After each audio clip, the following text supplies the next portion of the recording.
friends, welcome to Kevin Teaches Music. In today's lesson, we are going to be looking at some picking and fretting technique. It can be applied to either guitar, mandolin, bouzouki, banjo, any fretted instrument that you may be picking melodies on. In particular, there are two technique tips or points that I wanted to share with you today. So let's jump right into it. The first tip I wanted to show you today involves mostly the left hand or the fretting hand. If you are playing a left-handed guitar, this would be your right hand, but for most of us, it'll be the left hand. And it involves timing of the placing of the finger on the fret with the actual striking of the string with your picking hand. And there's a couple smaller points that go with it.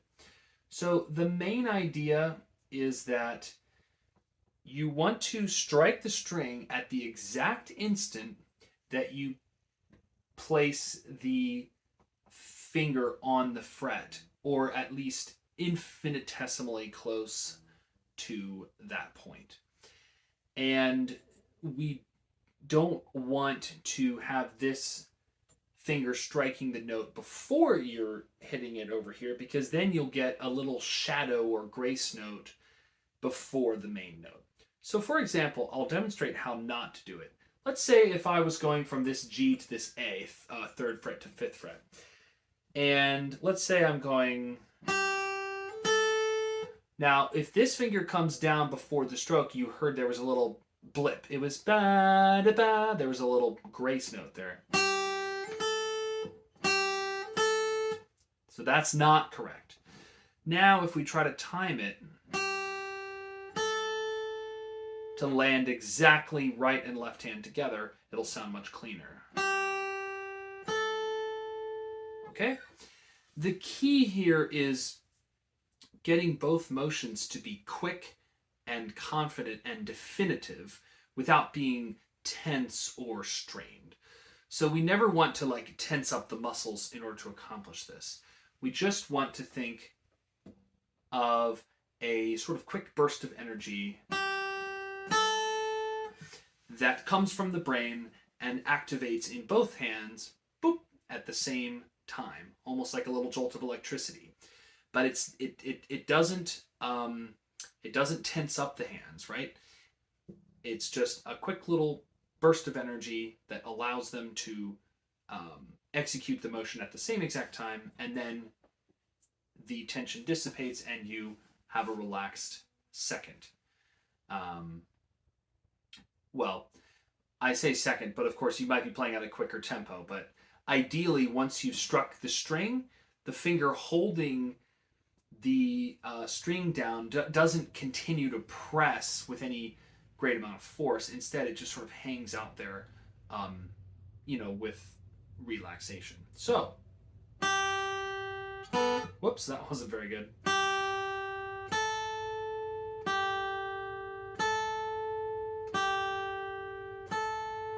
So, a great exercise for this purpose would be to literally take two notes, maybe go from an index finger to a ring finger perhaps, and do all downstrokes at first, and literally just practice going...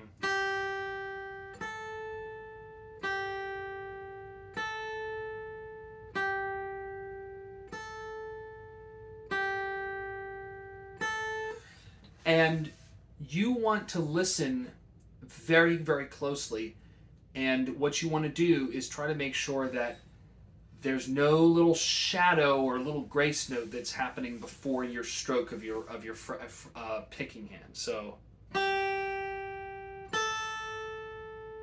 whoops, sorry.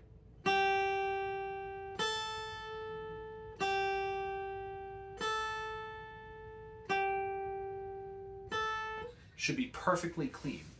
Now, when you're coming back from, for example, the ring finger to the index, there's two strategies. One of them would be that you could have the index also pressed while the ring finger is pressed, such that you could essentially almost pull off and you wouldn't need to reapply the index finger. It would simply already be holding that string down.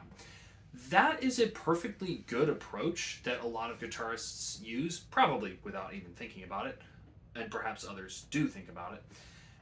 But you just want to be aware that if you're using that kind of approach, that you're not using excess tension on that finger. For example, while I'm playing this note, I don't want to be tensing this finger or pressing harder than is necessary. So it is okay to do that where I'm holding this fret down while playing this fret up here, so that when I come back to this string, I'll have it ready. Or sorry, when I come back to this fret.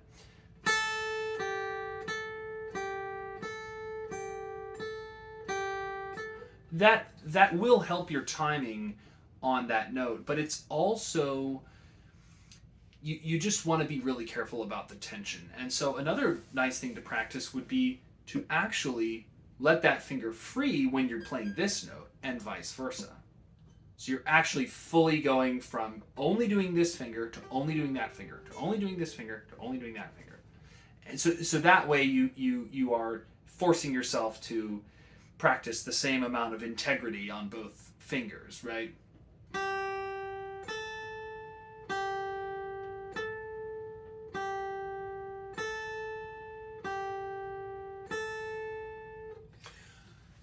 Now, my next point is very much related. It's in this same category of timing between the left and right hands.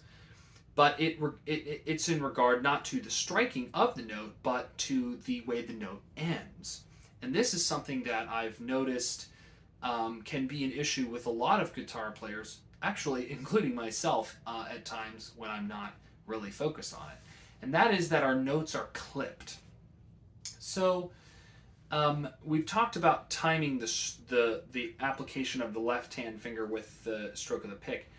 Now we have to think about the way that the fretting finger comes off the note. The thing is, we don't actually want it to come off too early, because what that'll do is it'll clip the note. Right? Sorry, I'm getting a lot of harmonics here. Let me see if I can get a note that doesn't have as many harmonics. There we go. So for example, let's say I'm going from this F to this E flat. I'm in regular tuning, by the way, E, A, D, G, B, E. Let's say I'm playing this melody for some reason. Let's say that's in a part of a song. Now, it could be very tempting to go like this, where you hear those notes are a little more staccato. That's what happens when I'm fretting the note, but then you can hear that sort of unpleasant buzzing sound that will happen. That is because you're not allowing your left hand finger to hold the fret down for the full duration of the note. So instead,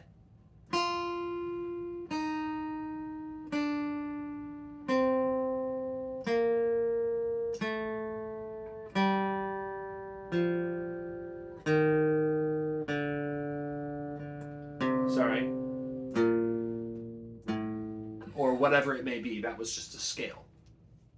You'll notice that each note holds, so whatever finger is holding down the note in question, it holds until the exact instant that the next one presses its fret down. So it's related to the last point that I made about the initial application of the finger. It's basically, we want all of these things to be timed perfectly and to have their full duration, right? So you could practice a scale, maybe, I don't know, a G scale.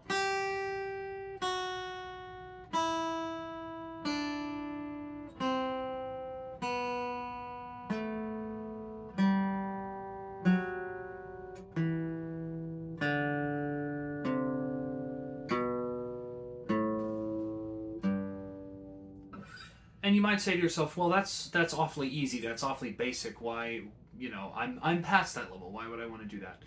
Well, I still do things like that quite a lot, actually, and I really think that there's almost always room to improve.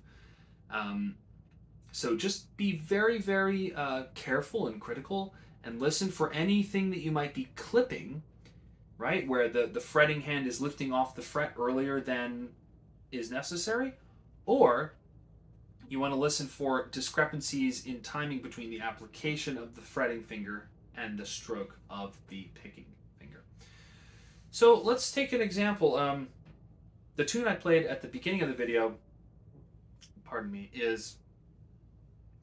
So let's take an example. The tune I played at the beginning of the video is called the Banshee. It's a reel in G. So let's see.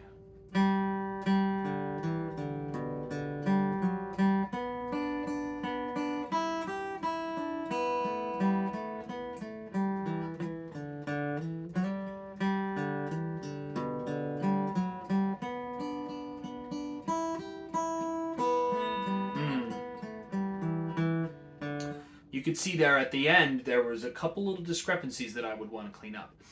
So I'll show you a little bit of the tune if you don't already know it, and then maybe we'll practice it. So starting here on the G, G, G, D, E, D, B, D, G, F sharp, G, B, D.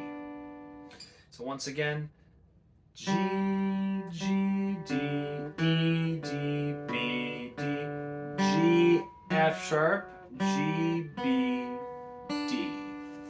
Hopefully you can see my fretting fingers. Now, that opening has, you're hitting quite a few different strings. You're starting on the G string, and then you're going down to the D string, and even down to the A string for that B note. And then you're going all the way up to the B string.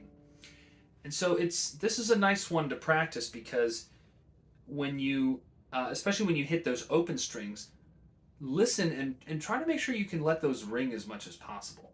Now, there are settings where you don't necessarily want everything to ring out, but we want to be doing that as a creative choice, not because we don't know how to do otherwise, right? So,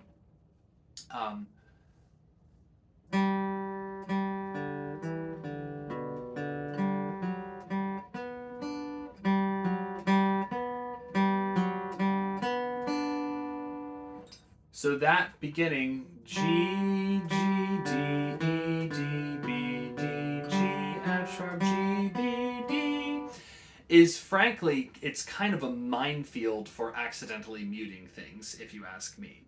And yeah, the faster you go, the less people are necessarily going to notice.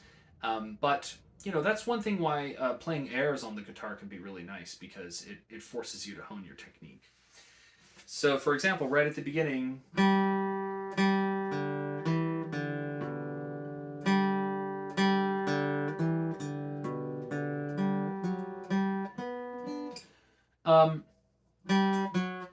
there's an example. Say I'm going from the G, the open G, to the F sharp on the 4th fret of the D string. I want to practice letting those ring out. So you should hear that little crunchy dissonance there. Sorry. See, and the other thing you got to watch out for is your fretting fingers. If your angle's not good, they're going to be accidentally muting, because if they're angled, if they're not high enough and arched enough, then the pad of the finger is going to be accidentally muting the adjacent strings from the one you're trying to play, right? Which in some settings is exactly what you want to do. If you're doing these jazzy chords.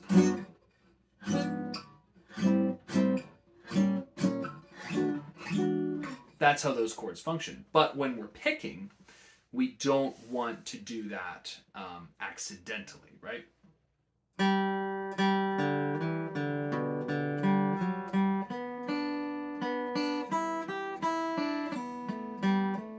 See, right there, I don't know if you heard that, but I had a little mistake there. It kind of, that A there sounded kind of clipped, right? maybe that would be a part that I would sort of hone in on. Yeah. It was the application of that index finger there that wasn't quite timed with this over here.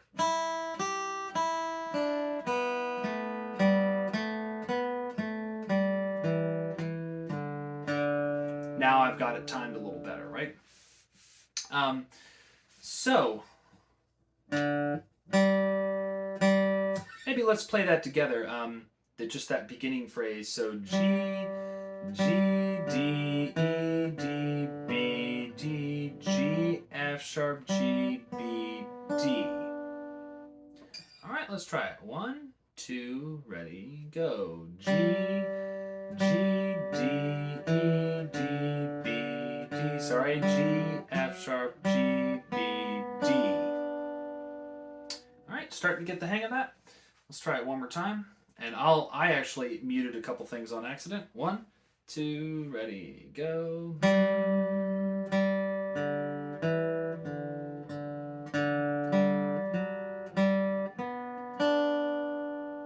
Well, I missed the low B there.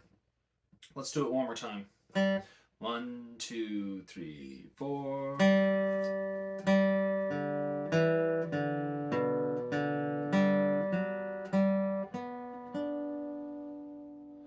And one thing I just wanted to say, because it just occurred to me, is whenever you're doing these kinds of things, make sure that you're relaxed.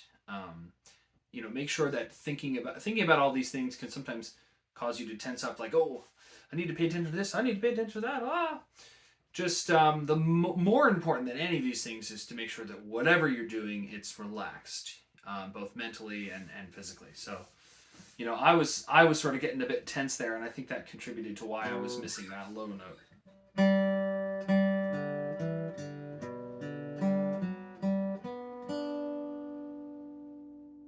Right. So that's the beginning of Banshee. For practice, if any of you guys really want a tutorial on that tune specifically and how to play it, just let me know in the comments, and maybe we can make that happen. But for now, I just wanted to give you a little bit to practice and try to apply those techniques. So, to practice the techniques that I'm talking about, another good exercise is just to take 4 frets.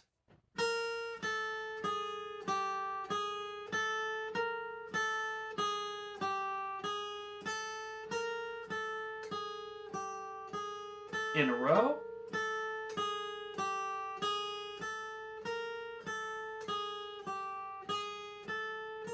And just go like that. You could use an alternating stroke here, or you could do all downstrokes or all upstrokes.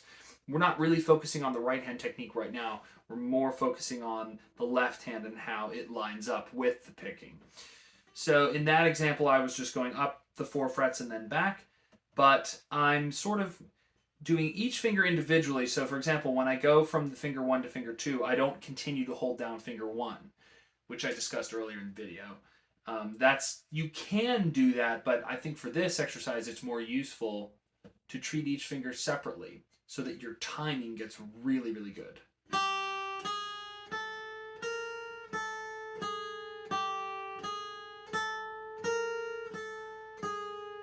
So again, just before we move on, I'll go over what it sounds like to make some of the mistakes that we're trying to avoid. Here's what it would be if my fingers in the left hand come down too early. Sorry.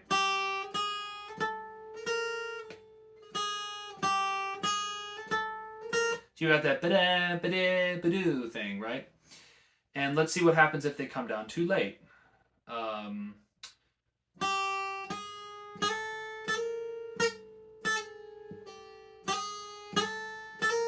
It's kind of hard to do those mistakes on purpose, but that's a similar type of error, except the grace note just sounds a little different. And then let's see, for example, what if I lift off the frets too early in the left hand? Let's see.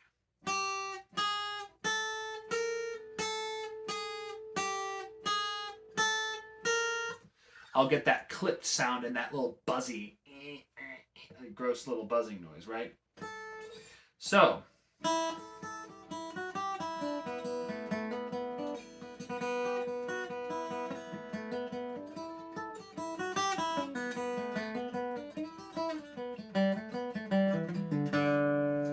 These techniques are just super duper important, and the more you pay attention to them and just spend a few minutes every day going through some of these exercises and just attuning your ear to be able to hear these things in your own playing, that's just gonna it's gonna do it's gonna take you a long way towards sounding better. So there's one more technique I wanted to show you before I let you go, and that's more of this is more of a right hand technique, and it actually comes up in the B section of Banshee. So check this part out.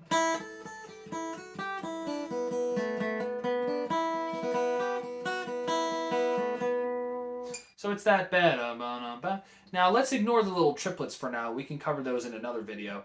Instead, I'm really just talking about the string work.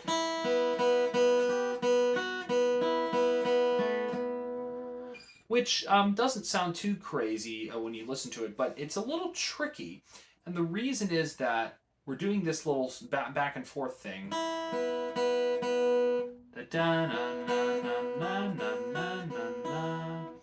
So that's performed on the open strings mostly. E, B, B, B. Then you've got the G, the B, F sharp, B, E.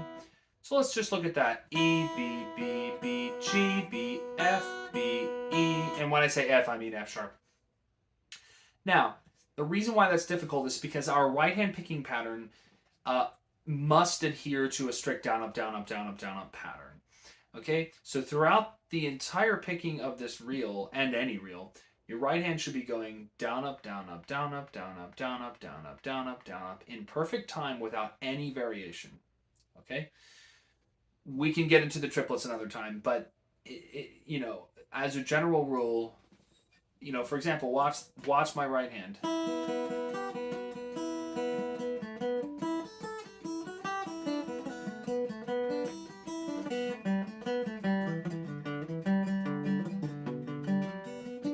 It's like a machine, right? It's just going up and down, up and down, up and down. Now, sometimes that's easier than other times. What's hard is to go down on one string and then have to go up on the string that's closer to you than the one you previously hit on a down. So, for example, to go down on the treble E string and then come back with an up on the B string. That's because of the directions involved just makes it harder, because you just went this way. Now you have to come back over the top of the string that you just hit without hitting it and hit upwards the string that's closer to you. And of course, if you have to go string skipping, that's even harder, but we'll deal with that later. So for now, we'll just practice going down on the E and then up on the B.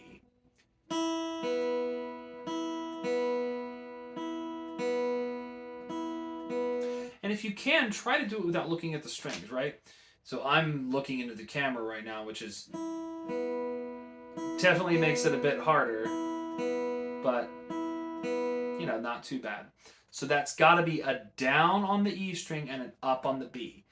Make sure you're doing that right, because if you're doing it the opposite way, it's a waste of time. So it's got to be down on the E, up on the B. All right.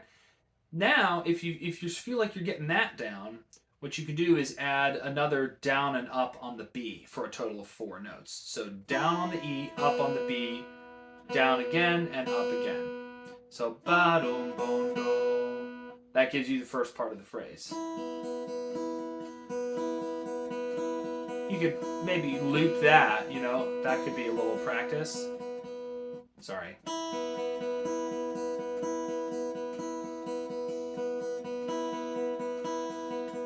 And what you want to be listening for is not just that you're hitting the right notes, but also that you're getting a similar type of accenting every time you do it. So you want ba-dum, dum, ba-dum, dum, dum, ba-dum, dum, dum, ba-dum. We don't want to hear ba-dum, bom, dum, da, dum, da, dum, da, boom, ba-dum, boom. We don't want to hear differing accents every time. We want to be able to do that on purpose, but not on accident, right? So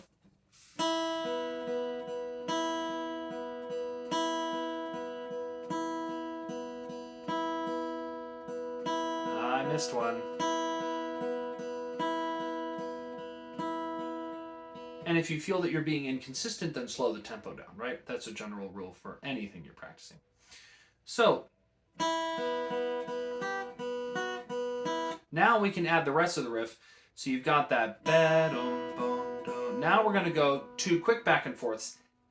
Down, that's a 3rd fret of the E string. Down, up on the B, then F sharp, then up on the B, then back to open E.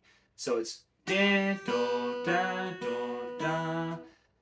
Frets 3, 2, and open, alternating with the open B string. Down, up, down, up, down. All right, so then if you put all that together with the first part, you get da, na, na, na, na, na, na, na. Right? Slow, it seems kind of easy, but when you get going in the reel, it'll throw you off, right?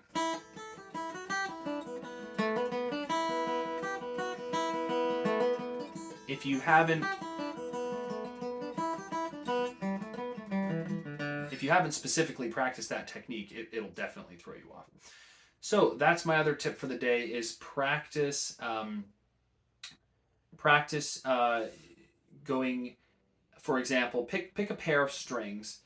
It doesn't have to be the B and the E. It could be, for example, the D and the G, and give yourself a little etude, or just do the one that I'm about to tell you right now, which is that you, for example, you pick the D and the G strings.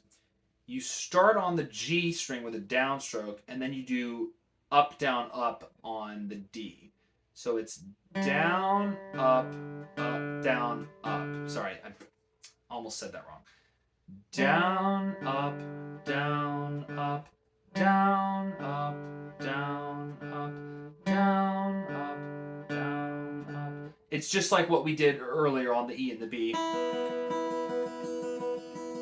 But maybe you move it down to these strings. And then what you do is you move where the G falls. So first you put it on the first stroke of 4. So down, up, down, up. Then you put it on the second stroke of 4. So you go D, G, D, D. And then you do D, D, G, D. And then lastly you do D, D, D, G. So it ends up sounding like this. Maybe do 4 of that pattern. Then you go D, G, D, D, D, G, D, D. Now you're going to go 1, 2, 3, 4, 1, 2, 3, 4, 1, 2. And now we'll put it on the 4th beat. 1, 2, 3, 4, 1, 2, 3, 4, 1, 2. So here we go again. 1, 2, 3, 4, 1, 2, 3, 4, 1, 2. 1, 2, 3, 4, 1, 2, 3, 4, 1, 2, 3, 4, 1, 2, 3, 4, 1, 4, 1, 2, 3, 4, 1, 2, 3, 4, 1, 2, 3, 4, 1, 2, 3, 4, 1, 2, 3, 4, 1.